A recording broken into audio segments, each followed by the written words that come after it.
Pittsburgh Steelers fans, what is going on? This is Jeff Hartman, co-editor of BehindTheSteelCurtain.com, and our very first post-game show of the 2020 regular season.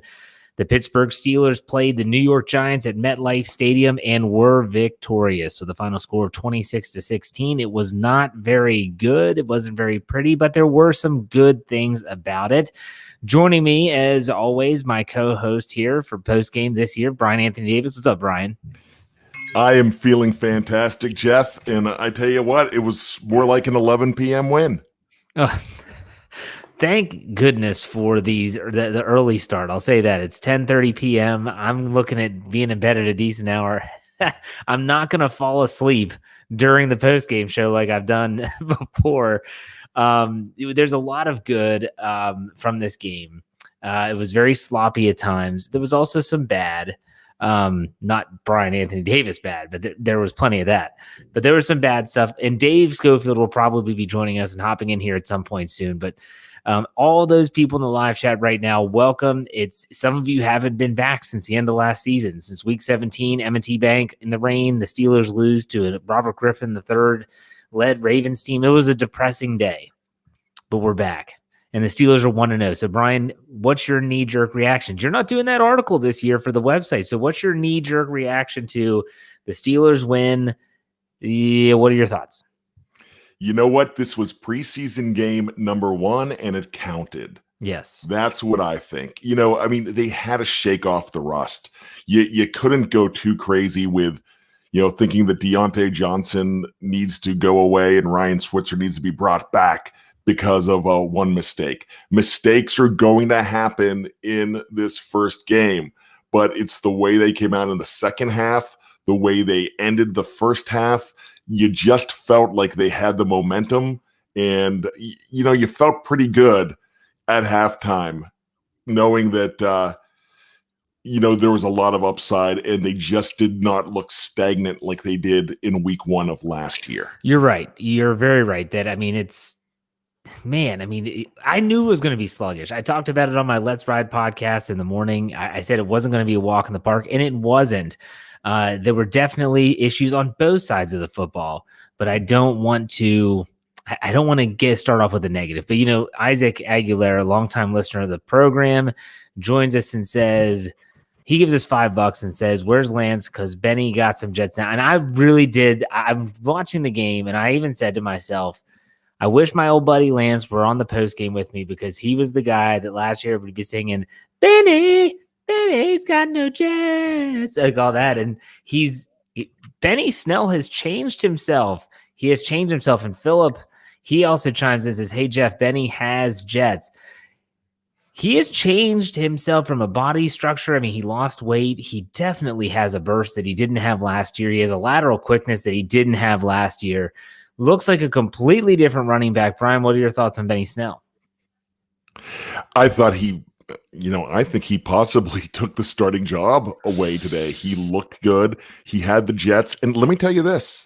I got a text from Lance during the game saying Benny, and he sang it out in text, no Jets. So, so Lance was chiming in. Pretty excited about that as well. Yes, so definitely chiming in, feeling good about this team as well. So Felicia, longtime listener and viewer, she gives us $5 and says, "Love you, Jeff, Bad, Dave, and Steelers fan. Ben is back, and the defense is awesome." We're going to talk about both of those players here in a second. Philip throws in another $1.99, says that Claypool catch, though, and with a bunch of eyes, there's a lot to digest here. And I feel like, Bryan, correct me if I'm wrong, that the reason why it feels like there's so much to digest here is because there was no preseason. We have nothing to really compare this to. This wasn't like we knew this was possible with Chase Claypool because we saw him in the preseason showing up big in big situations. There was nothing. We had nothing to glean this information from. This is the first time we're seeing this 2020 Steelers team. Heck, we didn't even have reports from training camp. It wasn't like you had your grandpa's cell phone video of the 2-minute drill where Roethlisberger dissects the defense and goes down and scores a touchdown to Eric Ebron. We had nothing. So how much of that do you think, Bryan, plays into the fact that maybe the knee-jerk reaction is greater than normal after this week 1 win? Well, we haven't really seen the Steelers in a long time because our Steelers have not played We talked about that game against the Ravens and Robert Griffin III, but those weren't our Steelers. Our Steelers with Ben Roethlisberger has not played for 365 days because it's almost a year to the injury. Yeah. And what I'm thinking is that the Pittsburgh Steelers, they're back because Ben is back. And I felt pretty good about everything that I was seeing. So with no preseason, no information, we were getting our first glimpse. And I'm going to keep on saying it, that rust had to be shaken off. And I thought they did it pretty well. And you saw Ben, he talked about being nervous going into the game. You saw him, feeling himself. And then you knew the nerves were gone. And it was like when Ben was taken over, you felt pretty good about it. So it feels like the Steelers are back. And I loved everything that Kirk Herbstreit was saying about it. In fact, I thought he did an awesome job in this role with Monday Night Football. I know it's not permanent for him, but I thought he was absolutely fantastic. And the way he was talking about Ben Roethlisberger going forward, being the 17-year veteran, but really being back and taking over this team, and the entire team fell in line with Ben Roethlisberger. You could tell that they rally around him. You could tell that this is a cohesive kumbaya unit, but it's Ben who's the leader, and they all rallied around him. Yes. So I want to go through real quick some injury news and notes from the game, and we'll go through the box score. This is what we typically do on the post-game show in case it's your first time diving into this, whether it's live on YouTube or whether it's in our audio platform. So the first injury was early in the game. James Conner exited the game with an ankle injury and did not come back. I do have to think that James Conner might have been able to come back, but Benny Snell was running the ball so well, why force it? If he's a guy that you want to hang around, James Conner does have a skill set that can help the Steelers. I think if tonight's shown anything, it's that they don't need to have a bell cow, as Mike Tomlin would say. They're fine with maybe having a Benny Snell gets a lot of carries, more carries than anyone thought. So that was one injury. Then an almost back-to-back play, Stefan Wisniewski, offensive guard, who's filling in for David DeCastro, he leaves the game with what they're labeling as a pectoral injury. That's scary. That's the same injury that ended Stephon Tuitt's season last year. He did stay on the field, though. We saw him afterwards praying in the middle of the field with several players of the Steelers and the Giants in the postgame. But the really scary one was Zach Banner. Zach Banner left the game with a knee injury. All accounts look like this could be looks like it could be a season-ending ACL tear. It's just not. It's really sad. I guess that's a way to put it. You spoke to Zach Banner. What were your thoughts as you saw him go down, and you could just see Roethlisberger go over, and he's shown him love and talked to him for like 45 seconds. They don't do that unless they know that something's really bad. What were your thoughts, Bryan? Absolute devastation for this guy. And the reason, he has such a great enthusiasm. He has he loves football. He loves being on this team, and everything that it seemed that his 2020 could be possibly over, and that look on his face. So it seems really bad. And I just felt so bad for Zach Banner because he has such a zest for life, and he's such a, not just life, but for football. And he was really excited. Don't forget, he bet on himself this year too. He did not accept a long-term contract from anywhere. He just looked and with the Steelers took a 1-year deal, thinking that he can go ahead and get a deal out of the season. This killed him today. Yeah, absolutely. Before we get to Dave, who just joined us, Sean Manahan puts $2 in the tip jar, says Cam Hayward, what a pick. We're going to talk about that. That might have been the most awkward interception I've ever seen in my life. But anyways, big men are not supposed to touch the football, I don't think. Ryan O'Toole puts $5 in the tip jar and says, was I the only one impressed with their tackling tonight? Usually it takes several games to look that good. I thought the defense was flying around. They looked very strong. There were it's their first time playing, but yes, they look very good. Dave, you wrote the injury article for the website that just ran. What did you hear from Mike Tomlin after the game in regards to the injury report? After the game with the injury report, he really didn't say anything. He just said that they were hurt and they were being evaluated. He'll have more on it. Tomorrow's Tuesday. So I guess we're going to get a press conference tomorrow. But It didn't look good. It really didn't. I do have one other question.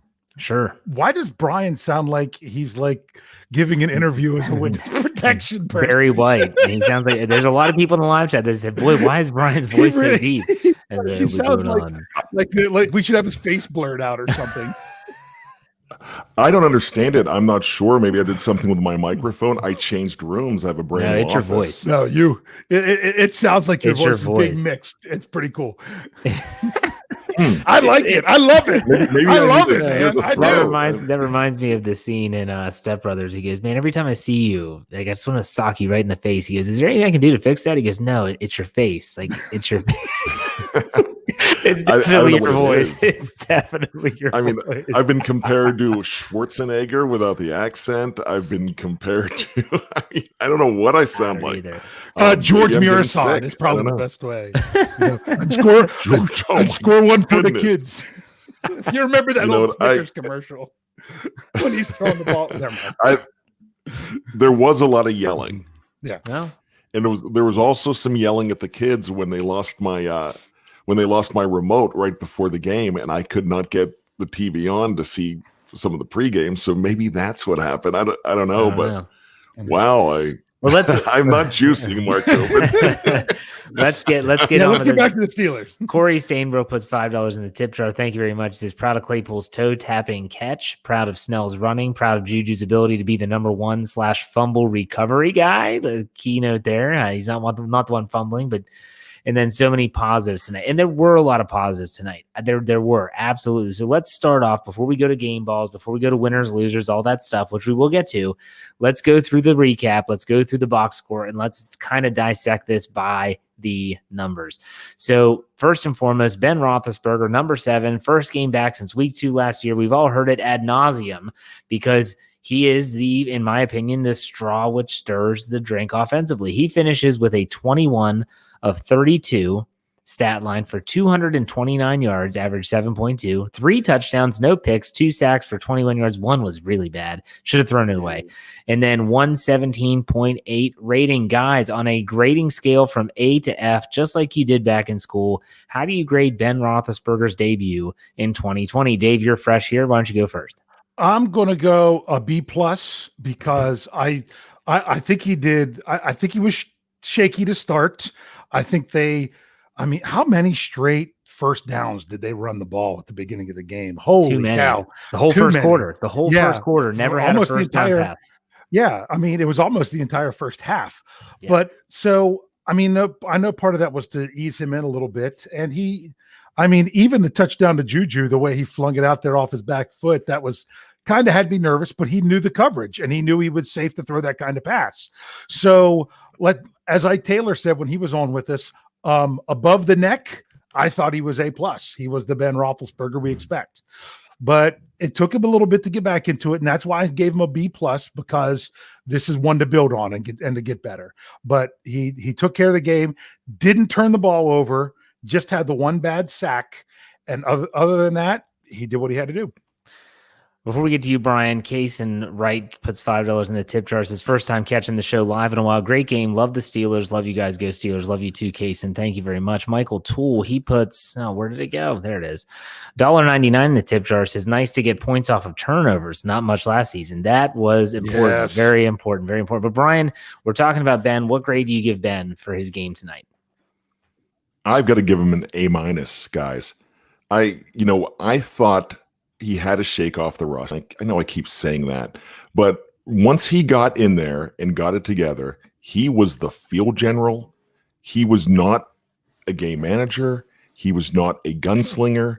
He was a vintage Ben to me, and he led that team, and I thought it was an A performance. Because of the slow start, I'll give him an A-, but that's a pretty good stat line. You're getting 3 touchdowns out of him, but the big thing, goose egg on interceptions. I loved everything he did, and I think he is just going to be getting better. So really loving this performance. So I'm going to do what I'm wearing, the same thing that you're wearing, Jeff, and that's not often that we do it. That's so right. I'm going to, I got to lift up the number 7. So, I love that performance. That's everything we wanted out of them. The name of this podcast when it comes up is the post-game show, but Ben is back. Yeah, Ben is absolutely. I'm going to give an A, just a flat A, because I knew he was going to be a little bit anxious. I knew there was going to be the happy feet at the early portions of the game. But let me say this. A lot of people out there love to whine and love to say that, Ben's the real offensive coordinator and, he shouldn't have that much say in the organization and blah, blah, blah. You saw in the first quarter what Randy Fichtner calling the plays looks like. And Dave, if you're disagreeing with you, that's fine. No, I'm not disagreeing with you. I was gonna say, I'm taking what you said to the next level. Yes, because it was predictable. It was too safe. And then it wasn't until the 2-minute drill, we'll put it that way, at the end of the second quarter when you saw Roethlisberger kind of take control again. And he said, okay, I'm going to read the defense. I'm going to call what I think is going to work. And let's not forget, though, that Deontay Johnson's fumble really probably just threw a wrinkle and a huge mess into a lot of plans. But still, I'm waiting for this offensive coordinator to put together a script to start a game that's actually effective. We haven't seen it yet. I don't remember seeing it too often in 2018 even. 2019, we never saw it. Ben Roethlisberger, in my opinion, gets an A.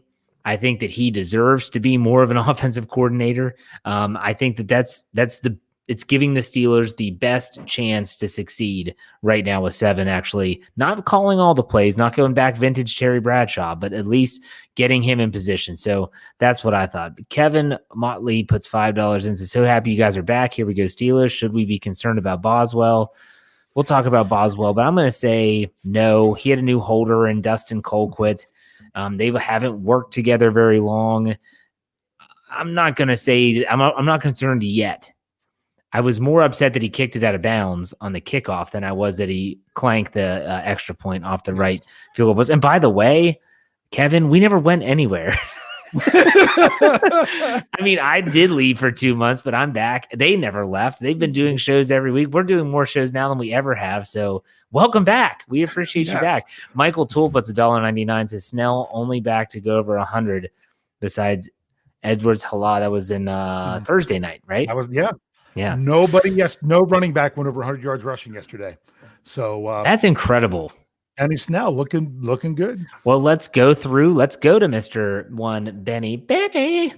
Benny Snell Jr., 19 carries, 113 yards from scrimmage, 5.9 average. That's nice with a long of 30. Guys, you're grading Benny Snell.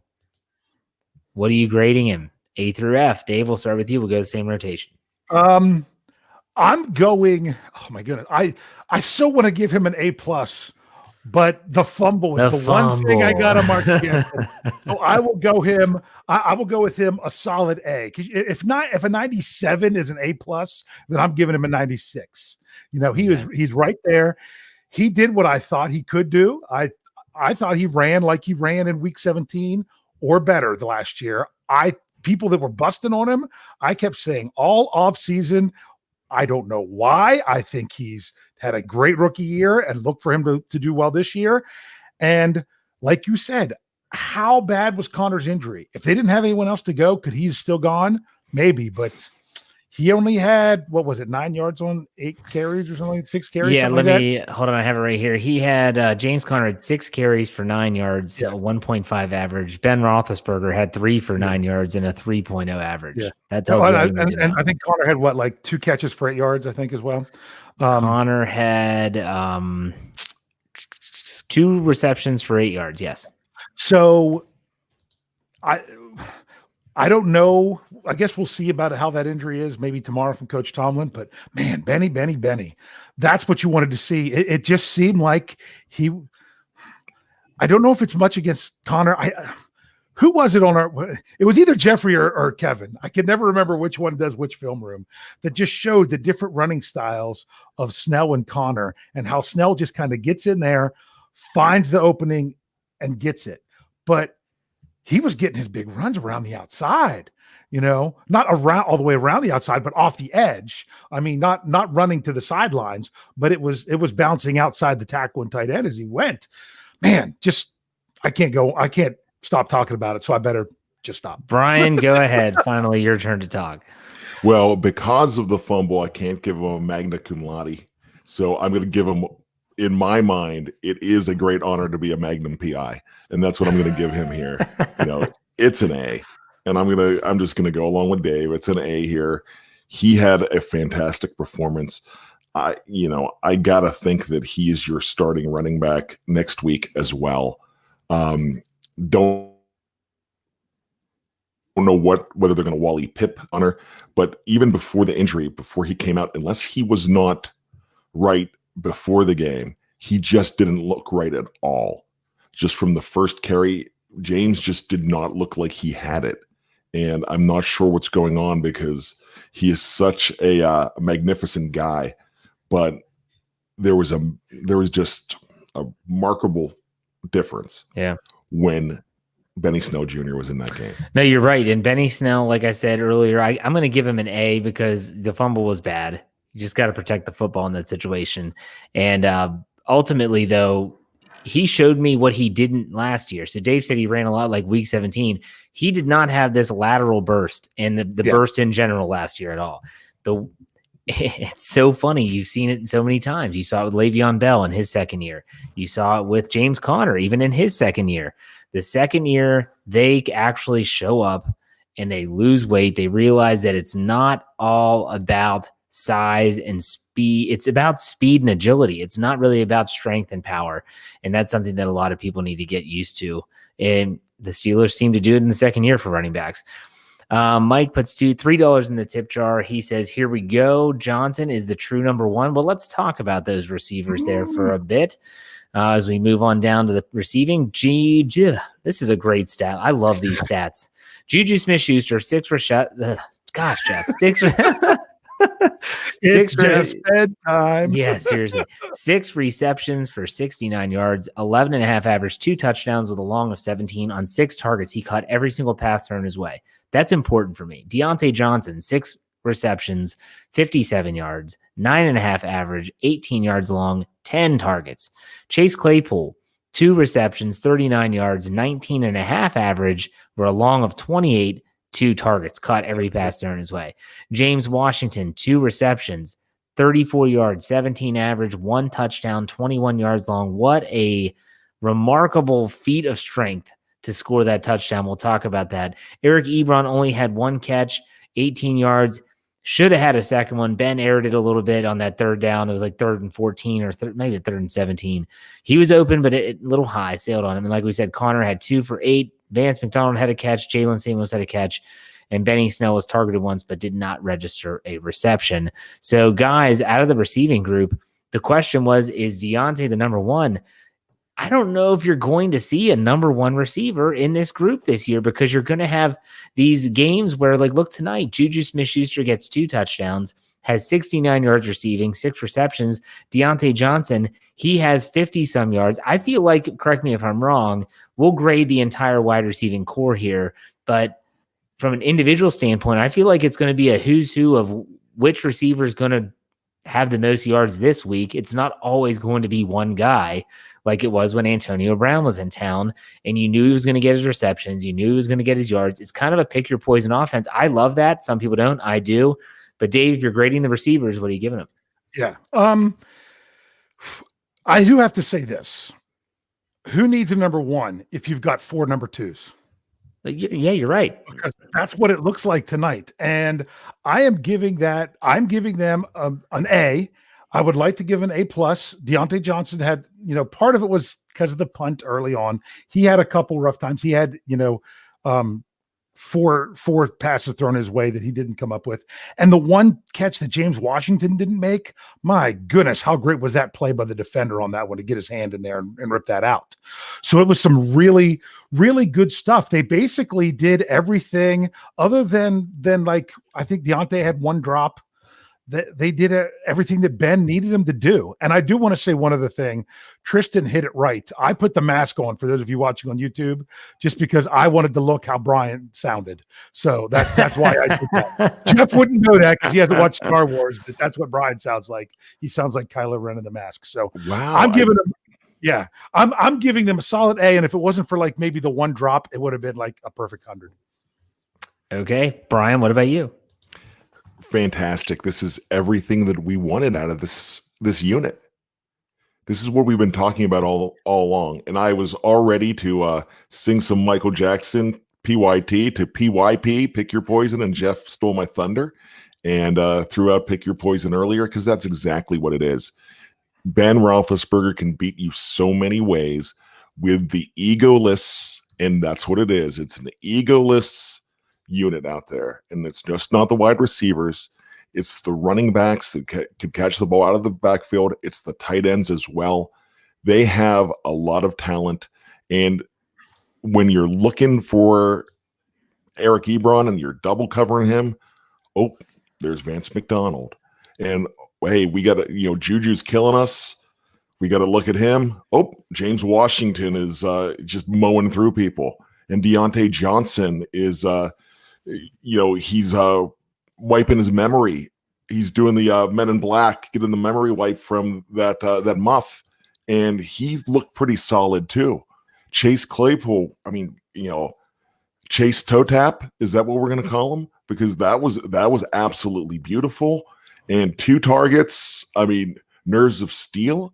You got to love exactly what you have going on here, and if this unit stays healthy, it's probably one of the top receiving options that any quarterback in the league is going to have this year if they continue down this path. Do you know what's really scary for me? And I'll give the receivers an A. It's not scary as in a bad way. It's scary for the opposition. What's really scary is that if you think about the fact that the tight ends weren't even involved in this game, really. Yeah. They didn't run 2 tight end sets a lot today. You could just see it. It was rare that Eric Ebron and Vance McDonald were out there. When they wanted to run, they typically had Vance out there. If there's so many wrinkles the Steelers have yet to even get into with this offense. This offense can be even more dynamic. This offense can be absolutely, I think they can be lethal. I really do. They put up 26 points tonight, which I want to say that the highest they had all last season was 29 points. And no one would say that this was a good offensive game for the Steelers. I know I wouldn't. Not the way they started, not the way they played the whole first half. So we'll get to that. We'll get to that in a second. But let's continue down our box scores and go to, we had some fumbles. They credited Roethlisberger with a fumble. Did I miss that, guys? When did Roethlisberger have a fumble? I don't remember one. Anyways. There was an errant snap that they might be talking about that. Okay, you're right.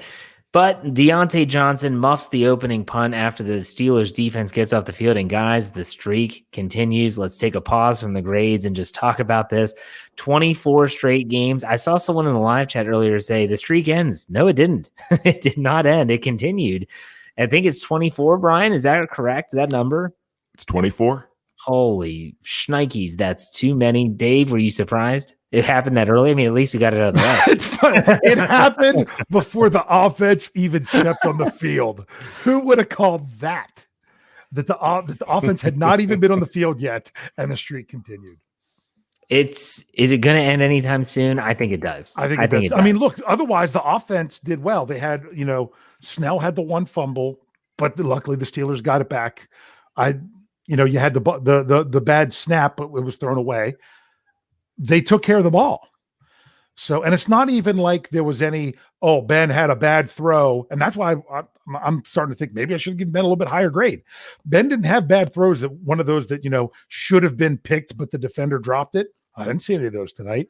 It seemed like everything that wasn't right to the receiver was where no one else was. So that's a good thing to see from Ben Roethlisberger. Bryan, you think it's going to end soon? Yeah, I don't think this is going to continue. You hit the nail on the head when you said, when did they get 26 last year? Really, those 26 points with a team that, they did nothing in the first quarter. They were, you were worried as Steeler Nation when you watched these guys out there because this was just a rusty team. But as that started to fade, it turned into, steel underneath. They cleaned it off. And next thing you know, that was a different offense in the second half. When this comes together, they're going to be more of a machine. Are they going to be a Ravens type machine like we saw yesterday? No. But this is going to be a very solid offense to match a very solid defense. So I'm excited about the balance on both sides of the ball as soon as they get their preseason over with. Go ahead, Dave. Who our newest author to Behind the Steel Curtain, with his knee-jerk reaction article that came out. My brother said, although he says they said Ben fumbled and they gave Connor a fumble recovery on Ben's first pass because it was backwards. Okay, and it hit the ground. That's what they called it. Good pickup on that one. For our audio listeners, for those that are new on YouTube, we might take a little bit of a break here. But before we get into that, I want to share a tweet that Zach Banner sent out. He sent this out shortly after the game. He says, "I love you, Pittsburgh. I love this game. We won. That's all that matters. I'm so pissed. But once again, I'm motivated." Doesn't sound good for Zach Banner, who's a friend of the show, and we root for him. He's a great guy. Oh, my goodness. So we'll take a break, and we'll be right back. When we come back, we'll talk about grades for the defensive side of the ball. Stick around. All right, Pittsburgh Steelers fans, Jeff Hartman, co-editor of BehindTheSteelCurtain.com, here back for the second half of the post-game show. The Steelers beat the Giants 26-16. I'm joined with co-editor Dave Schofield and the PPE, the podcast producer, Bryan Anthony Davis. We're talking about, we just did all the offensive grades. So if you're just checking out part 2, make sure you go back and check out part 1. We gave you out all the grades to the offense. Let's go to the defense, guys. I was super impressed with the defense. If you think about the situational stuff that happened, you had the Steelers come out, they get off the field, they punt, Deontay Johnson fumbles, and you're thinking, oh my gosh, here goes Saquon Barkley diving into the end zone for a touchdown. But no, they hold him to a field goal. But let's do this the right way. Let's break this down. We'll start with some individual players. Actually, let's do it this way. Dave, we'll start with you because it's the rotation we've been doing. Which defensive player stood out to you today? We'll talk about the stat line, and then we'll go over the grades for that player. Who stood out to you? Okay. Well, of course, I want to claim my X factor of Vince Williams, who seemed to be all over the run. That's Brian's guy. But another one who I like to look at guys and not just hear all the talk. You know, your X factor, or you're from the preview. Devin Bush had a great game, but you know who really surprised me was Tyson Alualu. Just was wreaking havoc in the run game in the middle of that line. Yes, he was. I mean, people were talking about, oh no, Javon Hargrave. Alualu just went. I mean, he was moving the line of scrimmage in the Steelers' favor. That's what you want from your guys up front, both on offense and defense. Move the line of scrimmage in your favor. And he was just on run plays, just moving it back. No, it wasn't just him, but because they were all moving together. But that one just kind of stood out against. Let's go over to the stat lines for these guys. So Vince Williams finishes with 5 tackles, 4 solo tackles, 1 sack, 3 tackles for loss, and a quarterback hit. Tyson Alualu, who you mentioned, had 4 total tackles, 3 of them solo, 0 sacks, 2 tackles for loss, and 1 quarterback hit. You were right. Those 2 players were dominant. And so if I'm giving, what are you giving them for grades since you brought them up? Oh, anyone I bring up, I'm giving A's and A pluses, man. Because all right, yeah, I agree. Bryan, go ahead and chime in on that. Those 2 guys, and then also, who are your players you want to focus on defense? Well, I mean, Dave mentioned half of the unit there, so So I mentioned 3 guys. Come on, but I thought we would just do one and everyone pick a good one. So I've got to scrape at the bottom of the barrel and say, I thought Terrell Edmonds was awesome. No, because I didn't. I thought he was the weak link tonight, but the guy led the team in tackles. He had 9 total tackles. Yeah, but I really thought he was awful tonight. But the guy I want to talk about here it's Bud. Bud was as great as everybody was. You can give A's to all those guys that Dave mentioned. Bush seems like he made that second level jump. Alualu erased Hargrave going away. And Vinny Vici, he is Vince Williams. And he controls that run game. When you ever think about a guy like Saquon Barkley, who is dominant and amazing. I have never seen him shut down like that. And I've been watching him for a lot of years, not just with the Giants, but with Penn State. But I'm thinking Bud Dupree, Alvin was all over the place. When Cam Hayward's getting an interception, it's Bud that's forcing it. Bud's like chasing this guy all over the place, Daniel Jones. He was just all over. He was omnipotent. He was like a Starbucks in New York City on every single block. He's there. You're all over that field. You saw number 48. It was just a fantastic performance. I'm even thinking that he's the MVP of this game. If this was the Super Bowl and you had to put an MVP on it, I know Juju had 2 touchdowns. I know it was Ben. It was Alvin Bud Dupree that led this team to victory tonight. All right, so let's look at Dupree's stat line. He had 4 total tackles, 3 solo, 2 tackles for loss, 1 pass defense, and 1 quarterback hit. No accredited sacks, but like you said, he was all over the field. I think that it's easy to first, before I get to my player, what are the odds that we would be talking about a game where the Steelers had 2 interceptions, and those interceptions were accounted for by TJ Watt and Cameron Hayward? The 2 captains. Yes. I mean, think about that. Like, what are the odds that that's first a stat career line? interception for Cam Hayward? And my gosh, was it an awkward looking thing. My wife was down here watching the What game. was he doing back there? Why was he? Well, I know what he was doing. He was trailing the play. He didn't know if Daniel Jones was going to run it, but next thing you know, the ball's up in the air. He jumps like, I don't know what he was. Big guys aren't supposed to do that type of stuff. You saw that he was not the only Steeler around that. But Yes. the other guys basically like, we better give him space because if any one of us breathes on him, these guys aren't used to catching this ball. So although no, man, he looked like the athlete he was, and he pulled that in, man. That's Cam. That's our captain. Thank goodness it got called a touchback, because if or else it would have been on the 1-inch line, and that would have been tough. But they called it a touchback. You could see it never. It has to come the whole way out past the line, and it never came the whole way out past the line. Okay, so for me, I'm gonna talk about a guy no one else has brought up. I think Dave sort of did when he mentioned the entire defense, but Devin Bush. So anytime Saquon Barkley was out on the field, and he was, coming out of the backfield on a passing route, he got loose a couple times. Devin Bush was in his back pocket all game. 7 total tackles, 5 solo. But I was just impressed with the way that Bush was moving on the field. He made the progression that you would expect to make from a second-year player. He was flowing to the ball, speed, athleticism.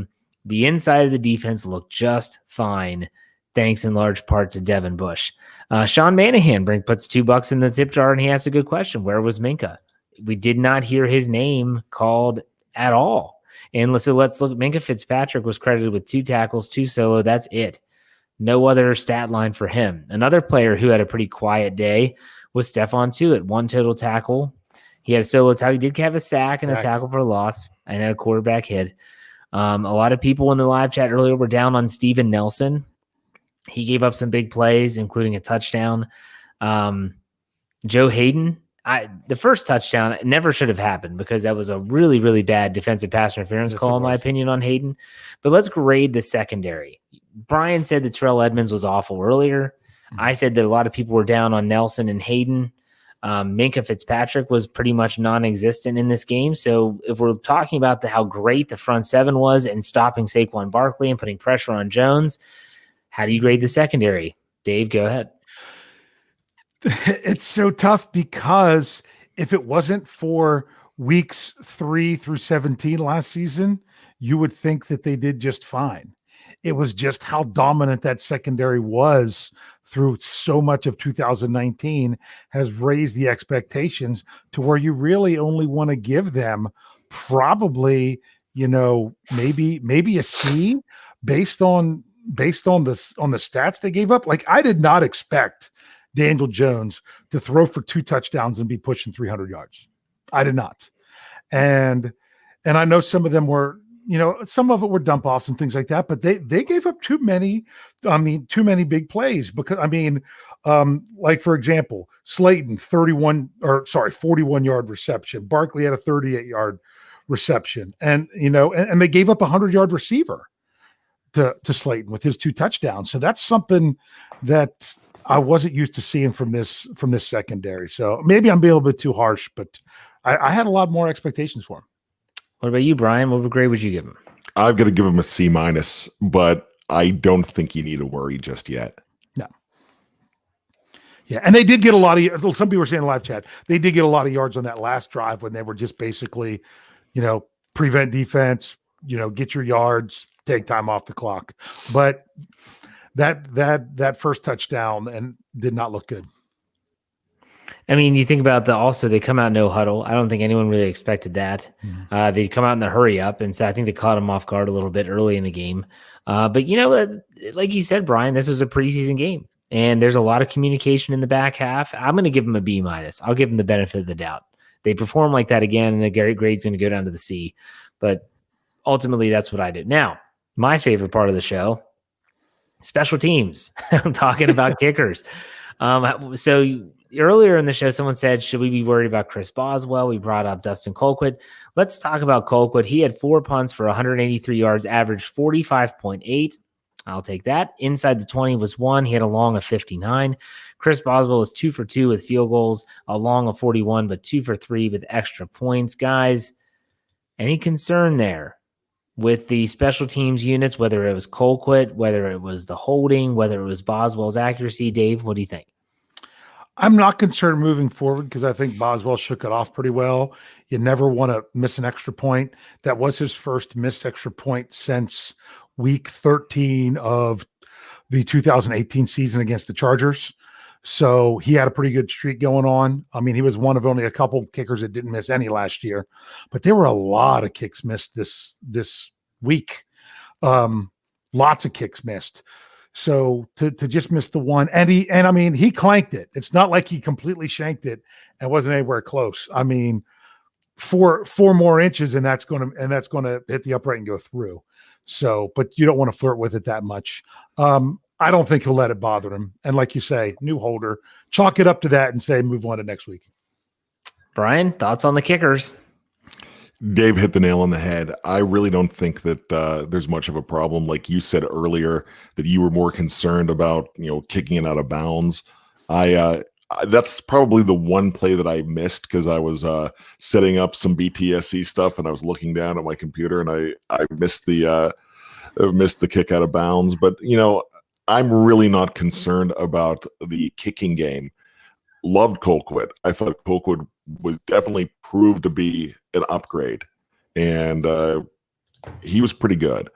Boswell, I mean, I had no fear when he was lining up for any of those field goals. So, I'm not too concerned. Ray McLeod almost took one the distance. Oh my goodness.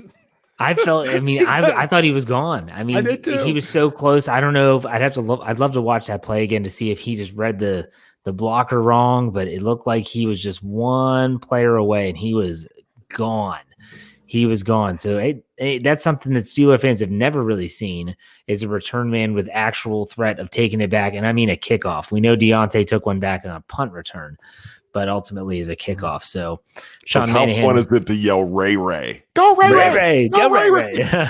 Sean Manahan, dollar on the tip jar. Thank you very much. He gave an F. Ugh. An F.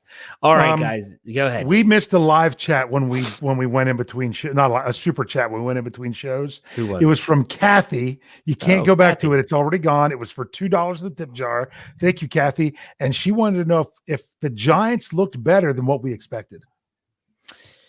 I'm going to say that Daniel Jones looked better than expected. They looked everything I thought they were going to do great. They couldn't do. Saquon Barkley. Let me read this. I mean, just listen to this.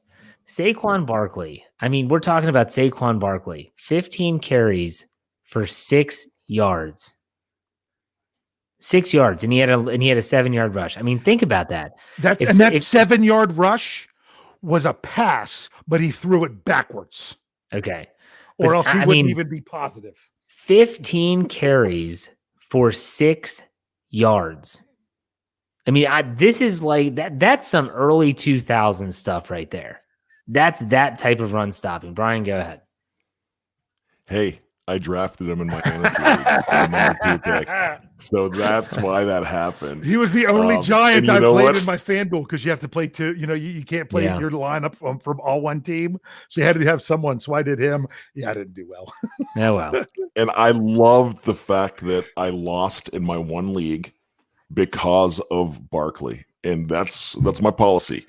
Don't care if I win $200 at the end of the year. All I care about is spending $2,000 on Steeler memorabilia when they win the Super Bowl. So I don't care about losing a fantasy game when one guy on my team is playing my real team, the Pittsburgh Steelers. Barkley did not look good.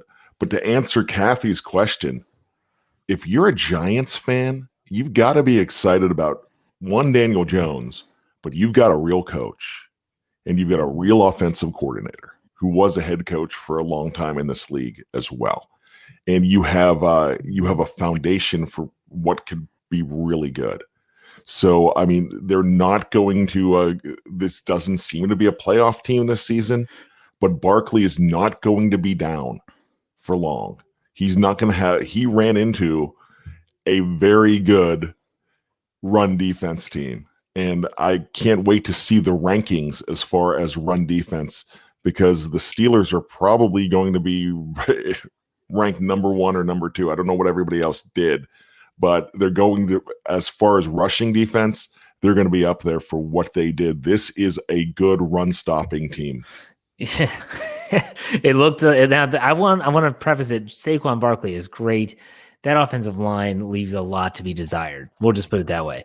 Shield 91 puts $5 in the tip jar. His favorite play of the night. Love Chase Claypool's toe tap dance. That's the discipline and intelligence we've been hearing about from camp. Also, big props to Chase Claypool at the very end on that little jet sweep where he got the first down yardage necessary, stays in bounds. And I know on Twitter I said, great play, heads up play. And they said, well, it really didn't matter. No, I get it, but at the same time, it's a rookie. He had a chance at the end zone. Well, but it's a rookie in his very first game, his very first time getting a handoff, and he's running on the outside. And like you said, he could have tried to make a cut and go in. And they could have pushed him out of bounds. And he goes down. I thought it was a heads-up play. I loved it. I thought it was great. That's the intelligence. Yes, team play. He didn't care about his own stats. Sean Manahan puts $2 in the tip jar. Says 3 bad plays. Deontay fumble, the out-of-bounds kick, and the missed extra point. Yep, those were all 3 bad ones. No doubt about that. Yep. Leo C puts $9.99 in the tip jar. Thank you very much for that. He said, BAD, Barry White, great to see Deontay get so much action. It'll be very interesting to see Daniel Jones again against the rest of the league. Our pass rush challenged him on every play. Adenye was clawing, and he was. Wow. Yeah, wow. It was you good. Well, go ahead. You know how the Steelers were you could tell they were keying on Saquon Barkley. I mean, they were just going after him. That's why he had the rushing stats that he had. I feel that the Giants were completely focused on TJ Watt on defense. Yeah. They just didn't want Watts to kill them. And he still made that great interception, So and no holding calls. How is that possible? He was getting held all day. Tackled. They didn't call holding the entire game on either team. When was the last time you watched an NFL game and there were 0 holding calls? I don't think I've ever seen that. Yeah. At least not in the pass happy era we're in right now. Hey, I got to make a comment real quick about that last comment about Barry White bad and Deontay getting some action. That's something you hear all the time. I don't know if you planned that when you put that out, but Barry White and getting some action, that's always in the same sentence.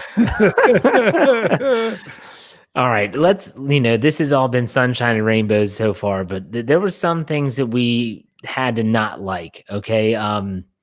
Let's talk a little bit about things that we thought were better, that could be better. We addressed some of them. But overall, guys, what were some takeaways? We're going to start with Bryan here. What were some takeaways that you're like, you know what, is a good win? We're the 1-0, it's easier to correct after a victory, but my gosh, this really is bad. What is that for you, Bryan? I was not impressed with the offensive line for the most part. A lot of people have been telling me that they're worried about Big Al. I thought he played a good game. That there was the first time that it wasn't a sack, but when Ben got the ball off, there was Big Al pushed all the way back into him. There were a couple times, and Big Al gave up another sack too. There are some things that really concern me about him. The low snap from Pouncey. And now that you have possibly 2 guys injured on that offensive line, that's scaring me even more. Yeah, the offensive line was tough. I'm looking at the overall stats here. The Steelers rushed for 141, threw for 208, 32 passes to 30 runs. Oh my gosh, that's close. That's close to balance. I don't think you're going to get any closer to that for the Steelers. Only 3 penalties for the Steelers for 21 yards. I see your concern. I definitely do, Brian. Dave, you can chime in on that, or you can go ahead and go with something else that bothered you. There's something else that is still bothering me, and you guys are going to hear me go on a little bit of a rant. They didn't run the Wildcat, did they? No. I am upset. I am still upset, and I'm not letting it go. I am upset with the Steelers, with their coaching staff. And I know where this is going. Some stuff. I'm extremely disappointed with the Steelers beat reporters who fail to even bring up the issue because they don't inform themselves about the rules. But why in the world are you playing with 47 players when you're allowed to play with 48? What the crap with 6 players inactive and no one elevated from the practice squad? They up the number of players you can dress for a game. You're paying these guys anyway, even to stand in street clothes. Why is either Anthony McFarland or UG3 or one of those guys? They had another spot to fill, and they put 6 guys inactive when you only need 5. And so I kept waiting. Did they elevate someone from the practice squad? We didn't realize. What's going on? No, they played with 47 guys when you don't need to. I mean, was it just an oversight? What in the world are they doing? And why in the world was nobody asking about this and getting a report on this? If this is not brought up tomorrow, I think the whole Pittsburgh beat reporter circuit needs to be fired, because do your job, know what they're supposed to be doing, and ask the question that needs to be asked. Why are you playing a man down the whole game? Wow. You all right? Move on before I get more mad. Well, Dave doesn't swear much, so what gummit. With him saying "what the crap," which I know that's not swearing, but for Dave, that's him sticking up a middle finger and just a whole lot of dollar signs and question marks and exclamation points there. So wow.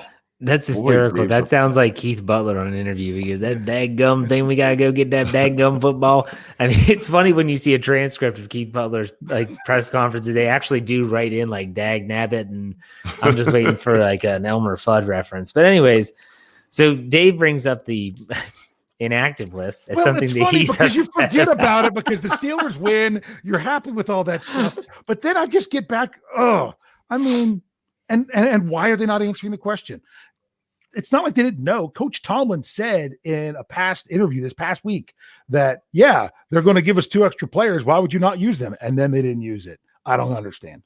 Yeah, well, with the offensive line the way it is, they probably will be using that in the coming games. But something that I was upset about, and this isn't a knee-jerk reaction thing, and I talked about the offensive play calling a little bit earlier, but for me, it was just ball security.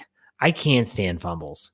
Interceptions happen. You're trying to force a ball in, but for some reason, I cannot stand fumbles, whether it was Deontay Johnson's muffing the punt early in the first quarter, whether it was Benny Snell, who really had a chance to cap off a super impressive performance, and then you have to mar it with that stupid fumble on the sideline. Good for you, Juju Smith-Schuster, for having a heads-up play and getting the football, getting the loose ball amongst a sea of blue. But still, that really infuriates me. It's something that the Steelers have always struggled with, but still, we're going to have to deal with it. Let's go through some super chats here. Just a Fan puts $4.99 in the tip jar to Juju's fumble recovery, which I just mentioned. Monumental for the final drive. Yes, it was a very important play. Going through, let's see, we have another one here.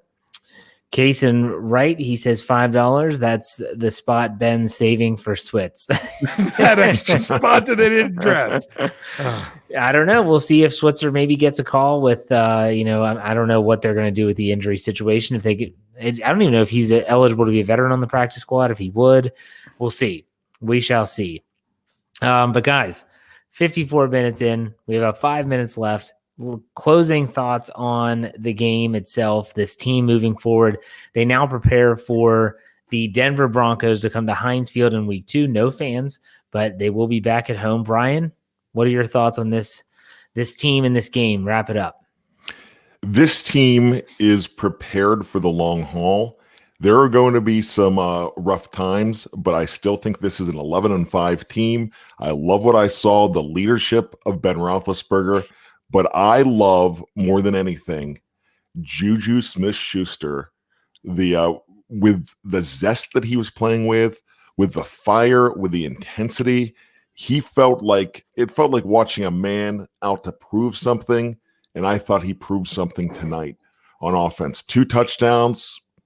Fantastic. You mentioned the fumble recovery, but it seemed like if this is the Super Bowl and it's a final drive like you had in 2008 in San Antonio Holmes, it seems like Juju Smith-Schuster could be that guy to lead you on that drive all the way down at the 10-yard line to victory with 38 seconds left in the game.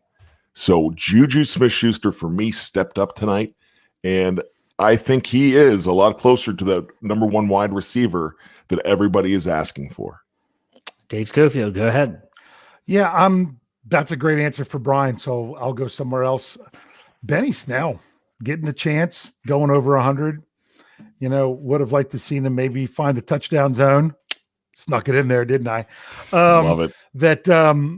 But it was great to see him run the way he did, and to run in up the middle and on the edge, not necessarily the stretch play. You know what I mean? Just to see him to come in and make the most of it, and to come back after the fumble. If they'd have lost that fumble, who knows how he would have responded, but good job, Benny. My final thought's actually not even about the Steelers. It's about the National Football League. There are a lot of people, some that are in the live chat right now, that said that this was never going to happen. That there's no way the NFL, football in general, would ever be played in 2020 or maybe for the foreseeable future. And I'm not saying I told you so or anything like that. I'm just saying I'm happy that this is back. Yes. If it means there's no fans in the seats for a few months or a month or a few weeks, so be it. But my gosh, was this a great distraction. And this Sunday was a great distraction. And so I hope that fans, and there's still some skeptics out there that say, well, once they start playing each other and they're traveling, and yeah, there's risk involved. We know this. But at the same time, I'm going to take it all in for as long as I can, no matter what, because I love this team. I love this game. I love the National Football League. And I love this, being able to be on these post-game shows and talking football. I wouldn't want to lose this for anything. So kudos to the National Football League for the protocols they put in place. They got it done. They are back, at least for the foreseeable future. We should all just celebrate and just say, you know what? Man, this was awesome. For the first time in a long time, something felt normal. There were no fans, I know, and the fake crowd noise was just awful. That was so annoying. I'd rather hear the players talking on the sideline and yelling than I would fake crowd noise, but I digress. That's my little rant to end it up. Bryan, before we call it a show, why don't you let the listeners out there know what's coming up on our podcast side, because this is a weird week. This is a Monday night, so what's going to be happening Tuesday and for the rest of the week? Well, something that's happening right now, if you go to the podcast platform, you could check out Michael Beck, who put together a Mike Tomlin post-game press conference recap. It's already on the podcast platform. Anywhere that you download your podcast, it's going to be there. So check that out. It's probably about a 8-minute show, but it's going to wrap up everything that Mike Tomlin said and give you a little bit, especially if you missed that show. So, Frank, I gotta put this on. Wow. Oh no, you clicked the wrong one. Come on. Oh my gosh. It's OC Cams OX puts $4.99 the tip jar, says Bryan sounds like Frank the Tank when he shot himself in the neck with the tranquilizer gun in old school is what he's talking about. Gosh, Are you sure it's not my mic? You Or the new guys- room? I don't know. You're But crazy, man. wow, gosh, I gotta reevaluate or like drink some lemons. You're gonna have to go back and listen to this, Brian, and you'll understand. You'll be like, It "That got was better. me?" It got better as the show went on. Early on, I was like, man, Brian's got like frogs in his throat. He needs to like clear his throat, get a glass of water. It's a setting on your mic. It's got to be. Well, we'll have to take a look at that together. Yeah, but please do. So wow, yeah, because I even got I got Buffalo Bill from Silence of the Lambs, and people were talking about me putting Put lotion in the on basket. skin. Oh goodness gracious! But no, so check out Let's Ride. Excuse me, not Let's Ride, the live mic tomorrow as well. That's going to be another basically post game. But you show, should check wrap out up Let's of the Ride game on with Michael Monday, Beck. Wednesday, Friday with Jeff Hartman, though. You should do that. And definitely, you should check them all out. There are so many options. I got to tell you, it's so nice to see a lot of these names back for the first time since December as well.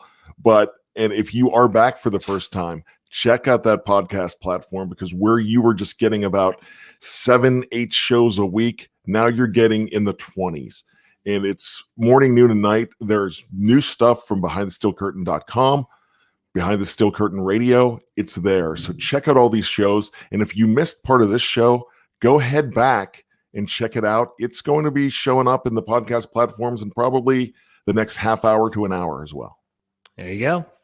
So you heard it here, folks. The Pittsburgh Steelers win. They're 1-0. 1 down, 19 to go, or 18 to go, because they need to be 19-0. So 1 down, 18 to go. The train keeps moving. Tomorrow, Mike Tomlin will be in front of the camera on the Zoom call, not on the podium. But he'll be there talking about the upcoming game against the Broncos. We'll be back. Make sure you check us out all week, and make sure you check us out next Sunday for another Steelers post game. In the meantime, enjoy it. Stay safe. Be kind. We'll see you. Take it easy.